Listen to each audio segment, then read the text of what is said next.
You are pursuing bigger goals and dreams in your life. Maybe you're successful in your career and you're about to go to the next level. Maybe you're about to make a huge shift and transition in your life to go into a completely different direction. And when you're about to take that next step or that leap of faith, that's the moment that imposter syndrome kicks in. Who am I to do this? What if I make a mistake and people will see the real me? What if I'm being exposed like that? That people will see that I'm not good enough, that I don't know what I'm doing yet. What if people will see me as a fraud? And that's the moment when you have that experience that you take a step back and you start to play it small, you start to play it safe. And this type of doubt and hesitation has killed more dreams than failure ever will. And the frustrating thing is that you see and know exactly what is happening. You know the importance of stepping outside of your comfort zone. You know how important it is to show courage in these moments. So you have this energy pulling you towards the dreams, but at the same time, you have this energy pulling you backwards, which is in this case, the imposter syndrome. So now you are stuck in the middle with two energies pulling you into opposite directions. So in this video, I want to show you how you can completely get rid of imposter syndrome, because this is possible. And I want you to become the master of this experience instead of being the victim of this experience. And before we get into how to get rid of it, you first must understand where it's coming from. How are we all creating this experience of imposter syndrome? Because you are the creator of your experience. Most people make the mistake of thinking, when I do something new in life, or when I transition into this new venture, this new direction, that's the moment that I feel imposter syndrome. But if this was true, then every single human being on this planet, whenever they did something new, they would experience imposter syndrome. But not everyone is experiencing this experience. So what is the difference? How come that certain individuals experience excitement when doing something new and others experience fear? So I'll show you the 4 stages, I'll put this on the screen somewhere as well, that we move through when it comes to this experience.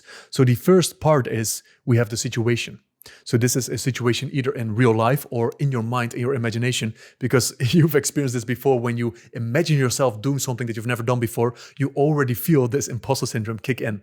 So it's a situation, and then we often become aware of the feeling that we have, in this case, imposter syndrome. But this is step number 3. And then the last step is your reaction to this experience. So when you've experienced imposter syndrome, usually you retract. The step that most people miss is the second step, which is the stories that you tell yourself. The stories that you tell yourself about the situation and the stories that you tell yourself about yourself in that situation. This is the thing that is creating the imposter syndrome. It's not the situation that is creating this experience for you. And this realization by itself can already give you so much more agency and control, because you can change the situation. If you are devoted to your development, to realizing your potential, you must put yourself in as many new situations as possible in your life. But that would also mean that you will experience imposter syndrome for your whole life if it was attached to a new situation. But it's not attached to this. It is created by the stories that you tell yourself. And you can use different language for this. You can call it conditioning, limiting beliefs, the meaning that you create out of a situation. But in this case, I'll frame it as the stories that you tell yourself, about the situation. So this can influence your experience. Now the question becomes, okay, what are the stories? What are the stories that are creating this experience for me? And this is also how this reframing or replacing process works, because you can't just bring in new stories that sound cool, because this is what most people try also with affirmations. By just saying the affirmations over and over again, you start to believe it. But usually the old stories that are present, they are so strong, and they are strong because they have a history. They have so much evidence from the past. They have so much conditioning that they are strong. You believe them to be true. That's why they're often operating in the subconscious. So if you want to replace them, you first need to bring them into your awareness. Once you can see them, you can question them, you can play with them, you can remove them and replace them with a more empowering story. So this is what the process looks like. So if we look at, okay, what stories are creating imposter syndrome? And this is where I want you to put it into your own words. How would you articulate this for yourself? Because that's the moment that you connect to it in a stronger way, which also makes the replacing it easier. So I'll give you just a few examples of the kind of stories that create imposter syndrome. When you do something new, so that's the situation, or when you're about to take that leap of faith, you go into a completely different venture, that's the moment that you think you have to know something, even though you don't know it yet. Maybe you think you need to be able to do something, that you have a certain level of skill or competency, even though you don't know how to do it yet. You think you have to be someone else than you are right now. This is the thing that is creating imposter syndrome. Thinking that you must be someone else than you are right now. And of course, you experience imposter syndrome if this is the case. If you think that you have to be someone else. Thinking that you have to be someone else is also the fastest way how you can create a complete disconnect with yourself, how you can completely lose yourself. And it goes even in more complex ways than this, because you have a perception of yourself of who you think you should be. You have a perception of how you think other people think of you. And now you try to manage these expectations and you try to manage these perceptions that other people have of you. You try to live in alignment with that expectation of who you should be. So you're constantly putting up an act. You're constantly putting up a performance. You're pretending to be someone that you're not. So of course you feel like an imposter when you constantly feel the need to be someone else right now. And this need usually comes from judgments that you have towards yourself. Thinking that who you are right now is not good enough. So maybe I need more money. I need to have more skills. I need to be confident. I need to show that I know what I'm talking about. I need to be the expert. I need to have more knowledge. You think that you have to pretend to be someone, and usually related to other people, how other people perceive you, because otherwise people will not accept you. Otherwise people will not like you. Otherwise you will be forever alone. So you can see how deep this gets. And that's why coaching is also so important, where you can bring all these stories from the subconscious into your awareness. And when you see it, you can let go of it. But only when you're seeing it, that's the moment that you can let go of it. Otherwise, they will be running your life and you don't even know it. And you just experience the feelings and you don't know where they're coming from. So it's usually related to the judgments that you have about yourself of why you're not good enough. And you become the strongest version of yourself the moment you let go of this. The moment you stop pretending. You stop proving anything. The moment you let go of this need completely, that's the moment that you become the strongest version of you. And the strongest version isn't the one that has everything, that has the money and that has the confidence. It's the moment that you become real, where you create space for every single thing on the spectrum, all the greatness that's there, and that's also all the fear that's there. When you own whatever is present for you, which means I lack knowledge right now, I don't know what I'm doing yet. If you stop pretending, that's the moment that you will experience confidence. It's so contradicting and funny how something like that works. And I want you to really feel into that possibility. What does it feel like if I stop pretending? If I stop performing? If I no longer have the need to prove anything? What does that feel like? You will feel so much freedom. You will feel so much peace. There's so much heaviness that just falls off you. Most people, they call themselves an introvert, for example, because, well, I have a low social battery. When I'm talking to people, I feel drained. You know what the reason is why most people feel drained when they're around other people? They are constantly acting. They're constantly putting up a performance. They aren't even showing their real self. You know how exhausting it is to constantly put up this performance. That's the reason why when you are at a party, for example, and you are constantly acting and you go to the toilet, that's the moment that I can just drop this mask for a moment.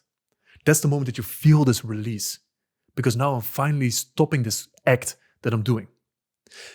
What would it look like if you have this experience your whole life? That this pressure is completely gone.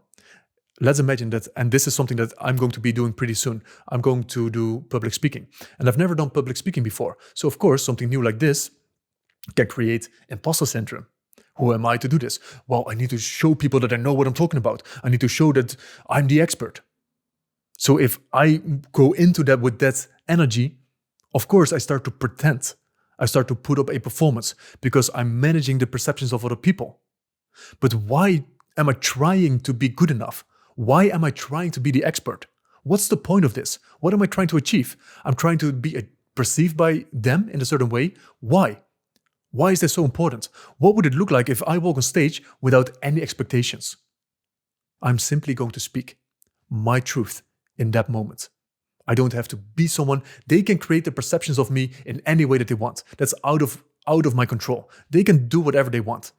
I'm going to be my most authentic self. And if that means, so this is what people confuse, it can only be the great thing. If that means that I feel fear when I walk on the stage, I will lead with the truth.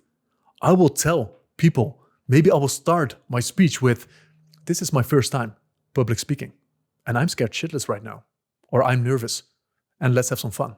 And I just start to create as I go. I start to lead with the truth.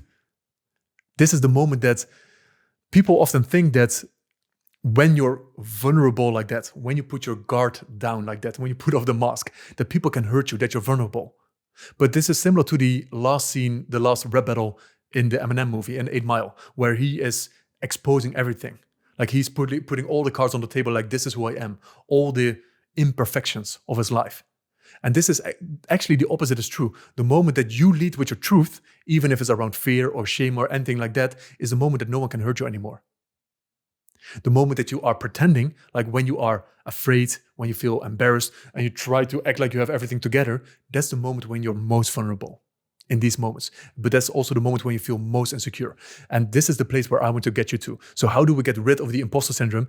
When we stop performing, when we stop acting like an imposter, when we remove these judgments of who we should be and these expectations of who we should be, and we completely own who we are right now, even though you might not like that version, even though you would love that version to be improving a little bit faster. Especially in these cases, if you can make space for all of you, let's say the messy things, the things that you would rather not want to look at, the things that are beautiful, the greatness that's there, if you can make space for everything and you just own whatever is present, whatever is true for you in that moment, that's the moment when you feel confident.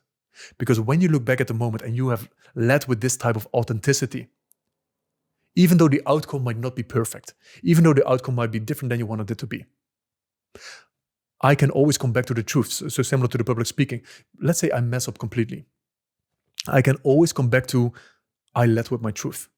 I've been truthful towards myself, towards the deepest part of myself.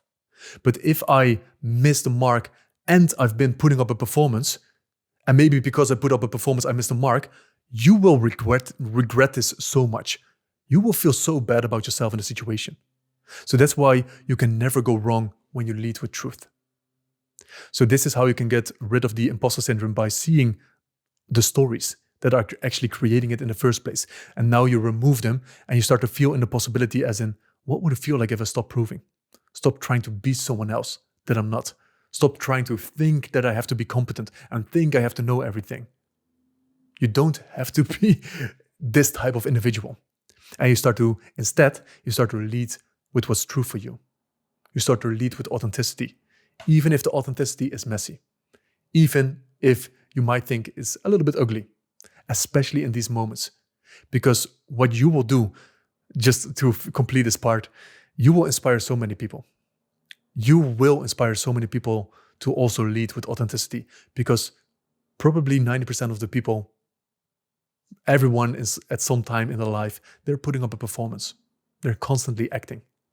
And when they see someone lead with that level of truth, with that level of authenticity, you give other people permission to do the same. That's already the reason why it's so important to lead with your truth. Not because of the outcome that you will get out of it. Yes, you will create incredible results. You will create incredible relationships, but you will also inspire so many people to do the same and to live life from that place. And that's what I personally would love to see more of. I would love to see more realness, rawness, truth in this world. So let me know in the comments below what came up for you around this beautiful topic. Maybe you have a different perspective when it comes to the imposter syndrome, and I will see you in the next video.